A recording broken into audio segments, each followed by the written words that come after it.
The strawberry hovered inches from her lips, held delicately between his fingers.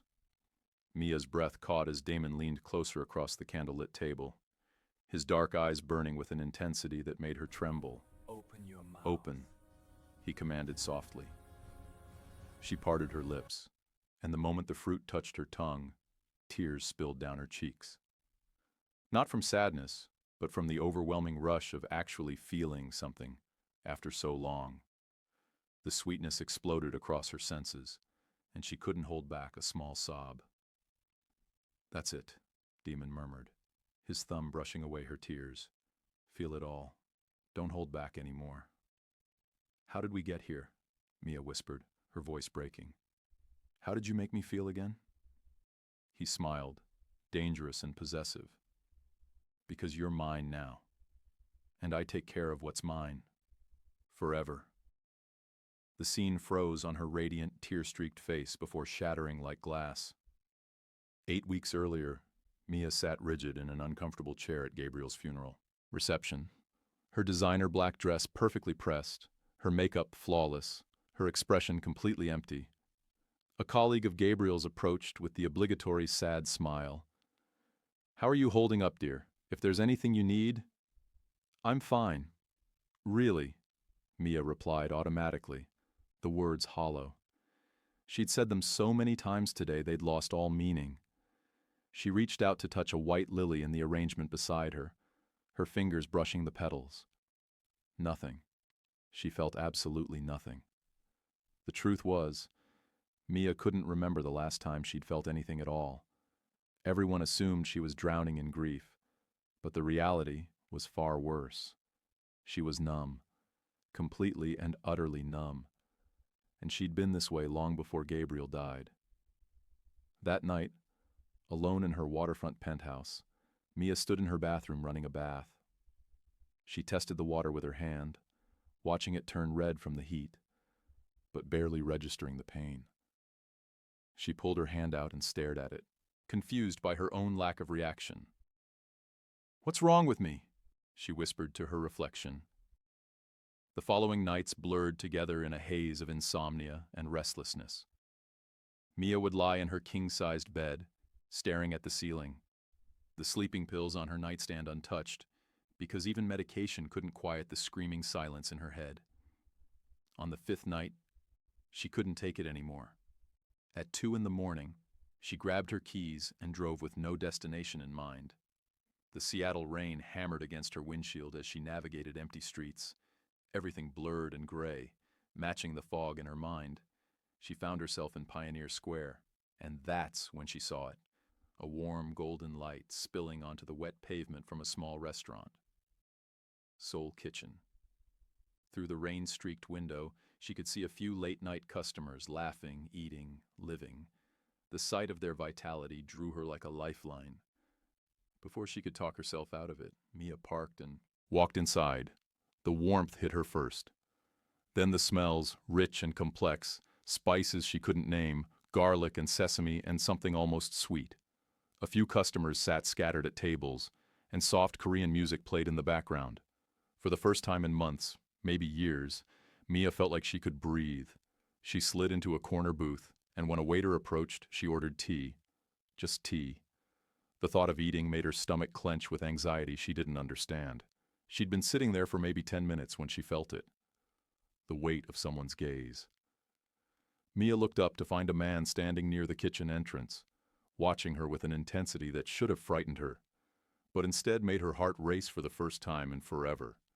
He was probably late 30s, with dark hair styled back from his face, sharp cheekbones, and eyes that seemed to see straight through her carefully constructed facade. He wore a simple black button-down, sleeves rolled to his elbows, and moved with the kind of controlled grace that suggested power held in check. Damon crossed the restaurant in measured steps, stopping at her table. "You're not eating." It wasn't a question. Mia bristled at his directness. "I ordered tea." "You come to a restaurant at 2 a.m. and order tea?"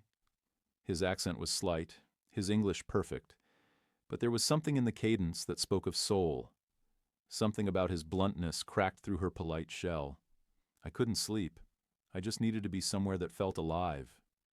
His expression shifted, something flickering in his dark eyes. Recognition, maybe. Understanding. Wait here. Before she could respond, he disappeared into the kitchen. Mia sat frozen, unsure why she was obeying a stranger's command, but unable to make herself leave.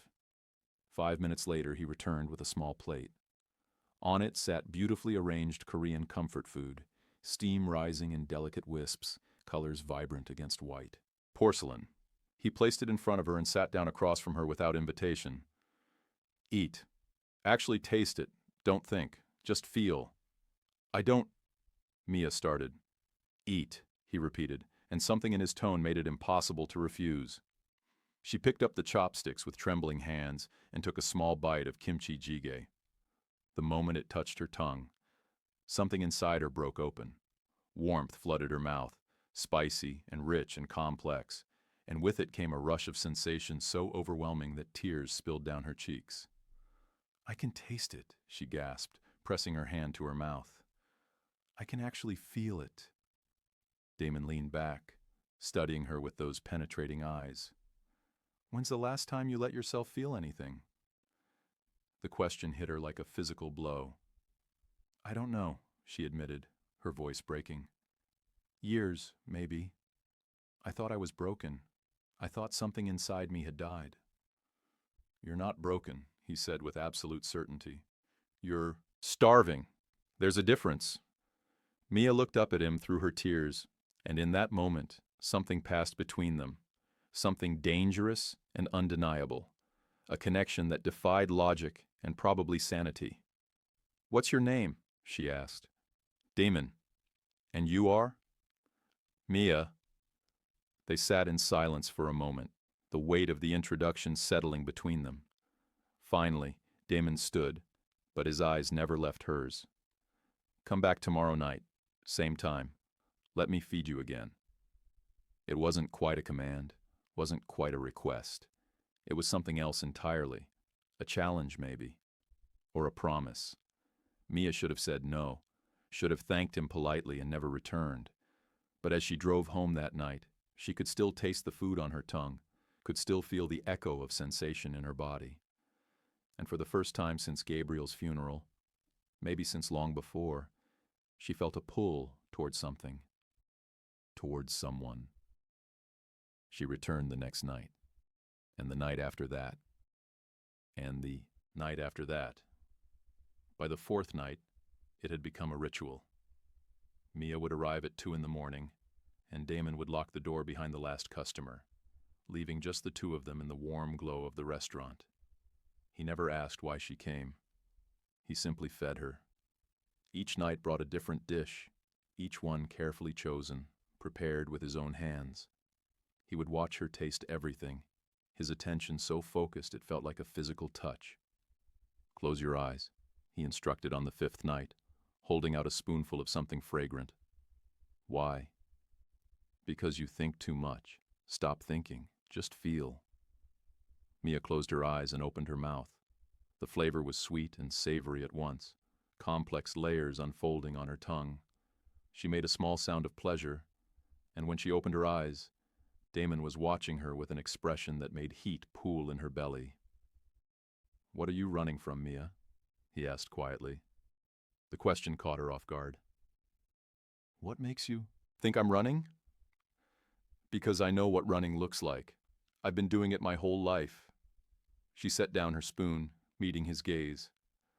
My husband died 2 months ago. And you didn't love him, Damon said. Not a question, a statement. Mia's breath caught. No one had dared say it out loud. How did you? Because if you loved him, you'd be drowning in grief. Instead, you're drowning in numbness. There's a difference. We were married for 6 years, she said, her voice barely above a whisper. He was a good provider. He never hit me. Never cheated, as far as I know. But he never really saw me either. I was a wife in name only. A decoration for his business dinners. A trophy on his arm. And you let yourself disappear, Damon said. Yes. The admission felt like ripping off a bandage. I let myself disappear, little by little, year by year, until I couldn't remember who I was before him. And when he died, I realized I didn't feel sad. I didn't feel anything. And that terrified me more than grief ever could. Damon reached across the table, his fingers brushing her hand. The touch sent electricity through her entire body. You're not disappearing anymore. I see you, Mia. Every part of you that you thought was gone. It's all still there, just starving. If you're feeling this emotional connection, hit that like button and drop a comment telling me what you think happens next. On the seventh night, everything changed. Mia arrived at the usual time to find the restaurant different. 3 men in expensive suits sat at a corner table, speaking in rapid Korean. They stopped talking when she entered, all eyes turning to her with an assessment that made her skin crawl. Damon appeared from the kitchen, his expression hardening when he saw her. He said something sharp in Korean to the men, and they immediately stood and left, but not before one of them gave her a look that felt like a threat. Who were they? Mia asked, as Damon locked the door. Behind them. Business associates, he said tersely.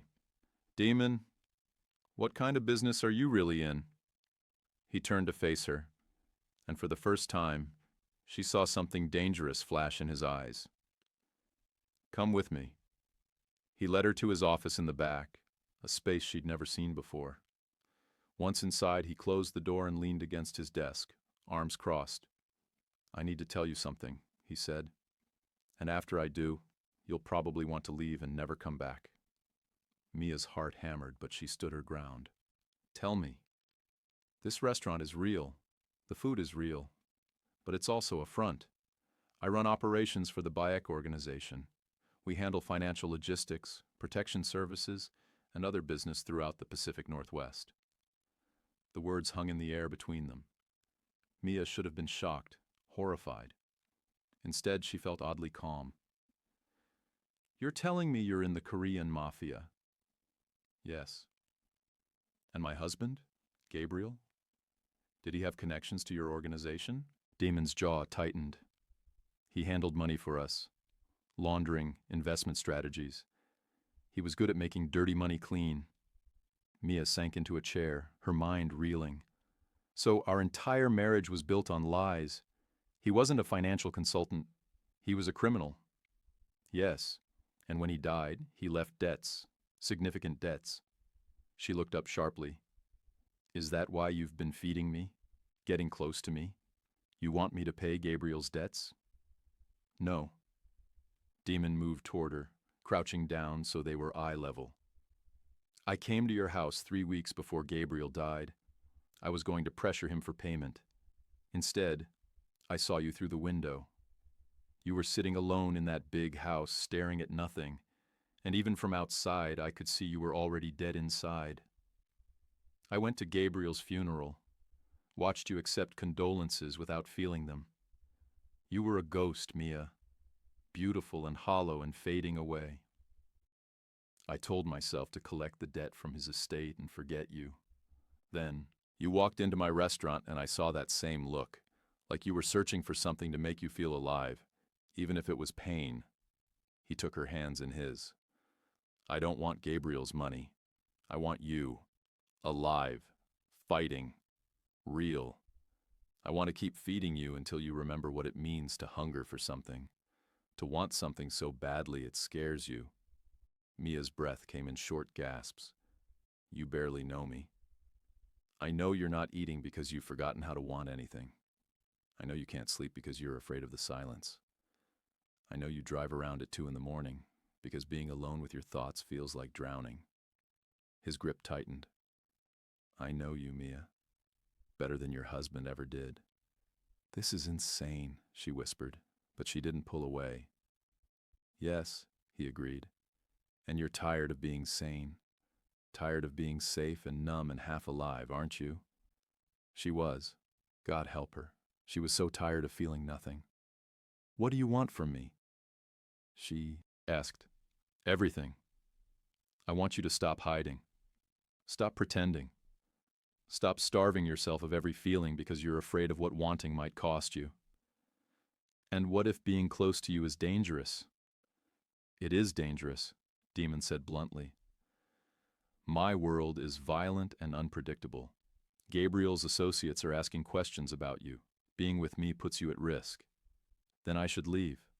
Walk away and never come back. Yes, you should. His eyes burned into hers.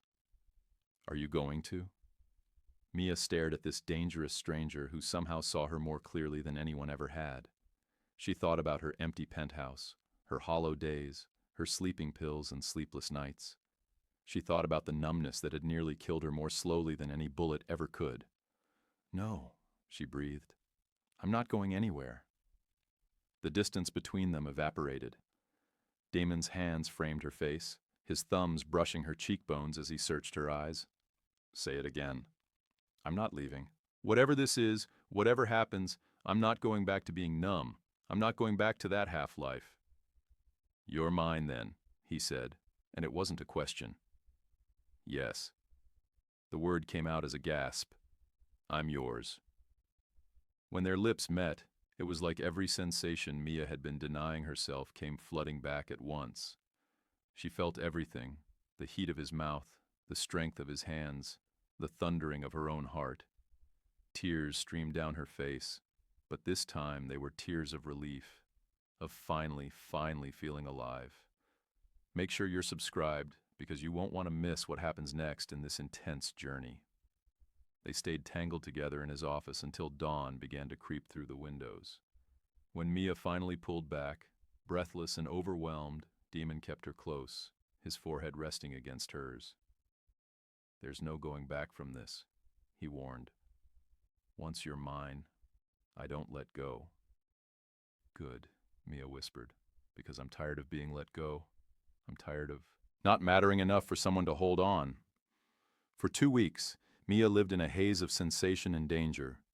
She moved through her days counting the hours until she could return to Damon, to his restaurant, to his arms. He fed her, challenged her, demanded she feel everything she'd been suppressing. But on the 15th night, everything shattered. Mia was in her penthouse, getting ready to meet Damon, when she heard the sound of breaking glass. Before she could react, 3 men burst through her patio door. She recognized one of them from the restaurant, from that night 2 weeks ago. Mrs. Chen, the lead man said in heavily accented English, you're coming with us. Like hell I am. Mia grabbed the nearest object, a heavy crystal vase, and swung it at the closest man. It connected with his temple and he went down hard. The other 2 rushed her. She fought like she'd never fought for anything in her life. Kicked, scratched, screamed. But they were stronger. Trained. One of them had her arms pinned behind her back when the front door exploded inward. Damon entered like a force of nature, his men behind him. What happened next was brutal and efficient. Within minutes, Mia's attackers were subdued, and Damon was pulling her against his chest, his hands running over her, checking for injuries. Did they hurt you? Mia, look at me. Did they hurt you? I'm okay, she gasped, her hands fisting in his shirt. I'm okay. I fought back. I actually fought back. Something fierce and proud flashed in his eyes. Yes, you did. You're incredible. He kissed her hard, then pulled back. But we need to go, now. Grab what you need. You're not staying here anymore. 20 minutes later, Mia was in Demon's car, speeding toward the outskirts of Seattle.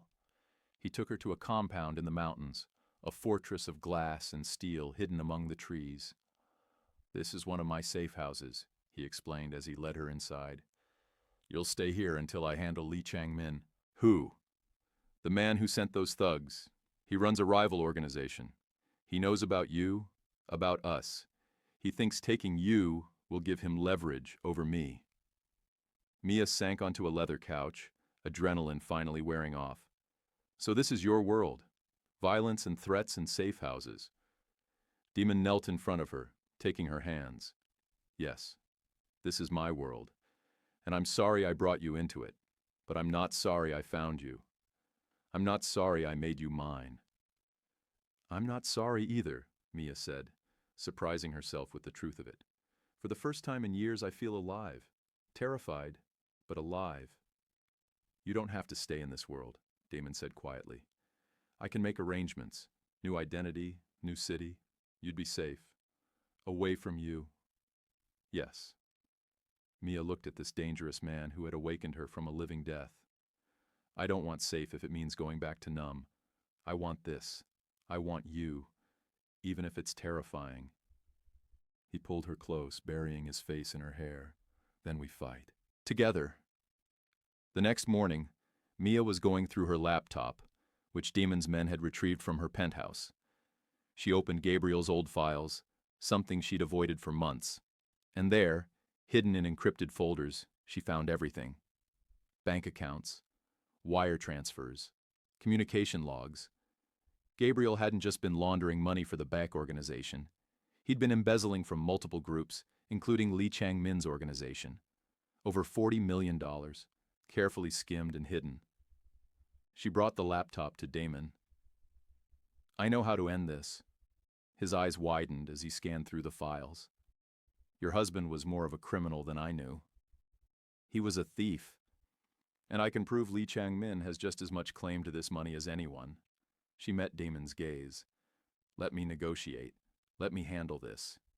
Mia, I'm not a victim anymore. I'm not a trophy wife.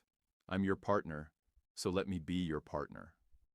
After a long moment, Damon nodded. Okay, we do this. Together. The meeting was set for neutral ground, a warehouse by the waterfront. Mia walked in beside Damon, her head high, her fear channeled into determination. Lee Chang-min sat at a table, flanked by his own men. So the Beck boss brings his pet widow, Lee said with a cold smile. I'm not his pet, Mia said firmly, stepping forward. I'm his partner, and I have something you want. She placed the laptop on the table, turning it to face him. My husband stole from everyone he worked with. The bike organization, your organization, 2 others. $40 million, give or take. Lee's expression sharpened with interest. I have access to all of it, Mia continued, and I'm willing to return what was stolen. 30 million, divided proportionally based on what Gabriel took from each organization. In exchange for? You leave us alone. Permanently. No more threats, no more leverage plays, no more violence. You get your money, we get our peace. Lee studied her for a long moment. You have spine, Mrs. Chen. More than your husband ever did. Do we have a deal? He looked at Damon. Your woman is dangerous. This obsession of yours could destroy you. Damon pulled Mia against his side. Then I'll burn beautifully. Lee laughed, actually laughed. Deal. Transfer the funds by end of business tomorrow and you have your peace. As they left the warehouse, Mia was shaking but exhilarated. I just negotiated with a crime boss. You were magnificent, Damon said, kissing her temple. Terrifying and magnificent. 2 months later, Mia sat across from Damon in his private dining room, candlelight flickering between them. He'd prepared all her favorites, the dishes from those first nights when he'd taught her to feel again. Close your eyes, he said, and she obeyed.